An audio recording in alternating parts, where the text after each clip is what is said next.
This could be the final chapter for two Bucks defenders.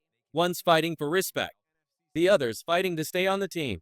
And with the 2025 season on the line, the battle starts now. Training camp is here, and it's not just about depth charts anymore. It's about futures.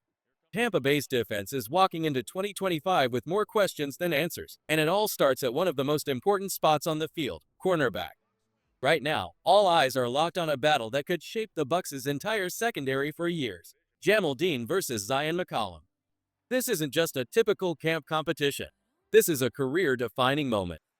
On one side, you've got Jamel Dean, a physical corner, paid like a top guy, but whose name keeps floating around in cap casualty rumors. On the other side, Zion McCollum, younger, faster, entering a contract year, and hungry to prove he deserves the CB1 spot. Even though both could get plenty of snaps no matter what label they wear, this battle is about more than just starter status. It's about who the team wants to build around, who gets extended, and who might be playing their final season in pewter and red. And the competition doesn't stop there. Who's next in line if either one of them gets injured or benched? That's where things get even more interesting. Bryce Hall is the forgotten name in this room, but don't count him out. He missed all of last season with a brutal injury in Week 1, but now he's healthy, motivated, and still only 27.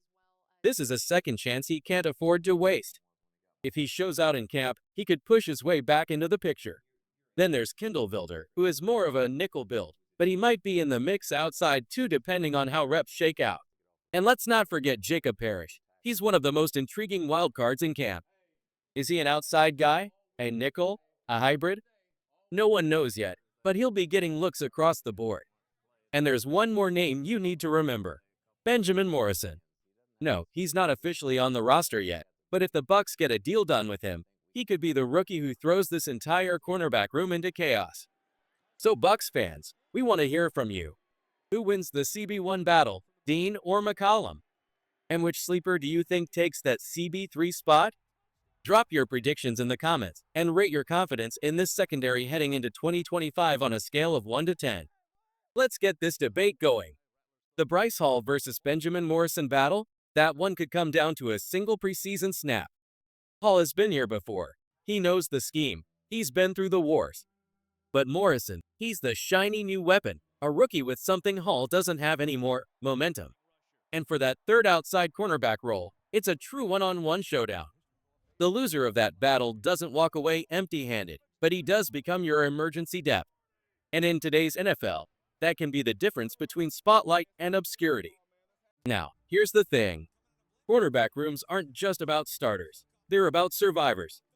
Behind Hall and Morrison, a dogfight is breaking out for maybe just one or two final roster spots. Let's talk about the names. Tyke Thunder Thunberg, the undrafted fighter who started games last year. He knows bowl system and isn't afraid to get physical. Josh Hayes, a same deal. Tough, tested, and already battle-hardened from live game reps. Kindle Vilder, a veteran nickel guy signed from Detroit. Has talent, but lacks Tampa reps. Roman Peretti, a wild card. He's an undrafted rookie from Ohio, unproven but fiery in camp so far. If this was last year, 2 or 3 of these guys might have made the roster. But in 2025, there's likely room for one. Practice squad? Sure, but don't underestimate how deep this battle will go. Every single rep matters. Now, the war in the trenches begins. If the cornerback group is a fight, the defensive line is a cold war, filled with quiet intensity and fierce competition. The starters are set. Logan Hall, Kalijah Kancey, and Vita V anchoring the nose. But who's going to be the next man up in the trenches?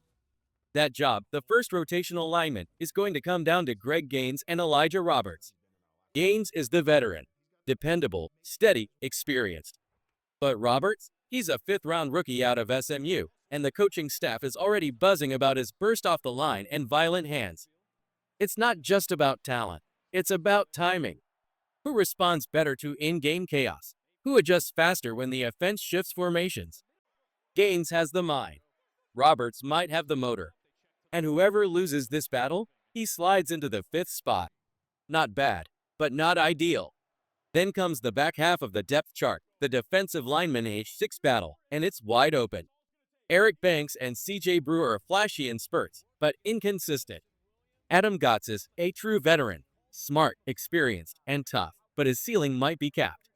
Mike Green, he knows the Bucks' system better than anyone in this group, but needs to prove he can take a step forward. Nash Hutmacher, Nebraska, and Devin J. Thomas, Penn State, two rookies trying to prove they belong in the NFL. They bring power, but need polish. Only one might make it, maybe none.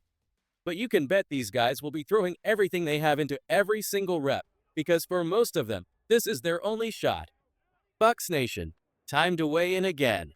Who makes the final cut at corner? And is Elijah Roberts ready to steal reps from Greg Gaines? Let us know in the comments, and don't forget to rate your confidence in the D-line depth. They've been here. They've worn this jersey. They've walked the locker room halls and listened to Todd Bowles scream through the headset on game day. Adam Gotsis, Mike Green, C.J. Brewer, Eric Banks. These aren't just names. They're soldiers in a crowded war for one open spot on Tampa Bay's defensive line. They've taken bruises in Bucks uniforms. They've held the line when others went down. And now they're being hunted by younger, hungrier challengers. Names like Elijah Roberts, Nash Hutmacher, and Devin J. Thomas are all clawing for their chance to stay on the roster, or at the very least, snag a practice squad role. This defensive line battle, it's brutal, and it's only the beginning. Because now we're stepping into the heart of the defense, where things get even more intense. Linebacker, the throne next to Lavonte David, that's your general. He's the voice of the defense. But who will be the warrior beside him? This is the real question, and the Bucks aren't short on answers. On one side, you have Servicey Dennis, the former fifth-rounder out of Pitt. Young, quick, full of fire. He's the future. Then there's Juion Jones, the veteran who tormented the Bucks back when he wore Falcons red and black. He's not as fast as he once was, but he's still smart, still instinctive, and last year, he showed flashes of the old Juion during the Bucks' playoff run. And finally, Anthony Walker Jr., the quiet professional. Former Dolphin, former Brown, and now a dark horse in Tampa's linebacker room. He's calm, controlled, calculated, the kind of player who always seems to be in the right place at the right time. This isn't just a camp competition, this is a survival game. Two of them will play a key role in 2025. The third? He might end up watching from the sideline. But what about that fifth linebacker spot? The one that sometimes sticks around, sometimes gets cut in the final shuffle. That's where things get gritty. J.J. Russell and K.J. Britt have held that spot before. But now, it's wide open, and three undrafted names are ready to fight like their careers depend on it. John Bullock, a banger out of Nebraska who's already turned heads. Antonio Greer Jr., the Arkansas tackler with a mean streak. Nick Jackson, a quietly consistent playmaker from Iowa. They're long shots. They're unknowns. But all it takes is one splash play, one interception, one fumble recovery, and suddenly you're on the roster. Desmond Watson, the big forgotten monster. Oh, and let's fix a mistake from earlier. Desmond Watson, the massive interior lineman who looks like a freight train in cleats, is absolutely in the mix. Whether it's backup nose tackle or rotational beast on the goal line, Watson is not to be ignored. He might not move fast, but when he hits, he moves everything. And now, we turn to the edge. The edge rusher battle, set at the top, but loaded beneath. We all know the top dogs, Hassan Reddick and Yaya Diaby. That's your 1-2 punch. Reddick brings the experience. Diaby brings the speed. These two are locked in. But what happens if one of them goes down? Who steps up in the moment? That matters. That's coming next. Up next, the battle behind Reddick and Diaby, and why one forgotten name might shock everyone. The edge rusher battle in Tampa is not just a competition, it's a war for respect, redemption, and survival. And it could define the Bucks defense in 2025. There's no room for mistakes, no time for comfort. One breakout could flip the season upside down. Section 4 Edge Rush Showdown and Safety Room Drama. If you thought the linebacker battle was fierce, wait until you hear about the chaos at edge. Let's start with the facts. Shaquille Barrett is gone. And now, Hassan Reddick and Yaya Diaby are your clear-cut top dogs. That part's locked in. But the real drama? That starts when you look behind them, because the race for Edge Rusher #3 is absolutely brutal. Chris Braswell, second-year player, Alabama product, raw, violent, athletic. The coaching staff is obsessed with this guy. The front office wants him to win the job. And the fans? They're hoping he's the next homegrown disruptor. But standing in his way is a familiar veteran, Anthony Nelson, quiet leader. No nonsense. He's not flashy, but he's steady.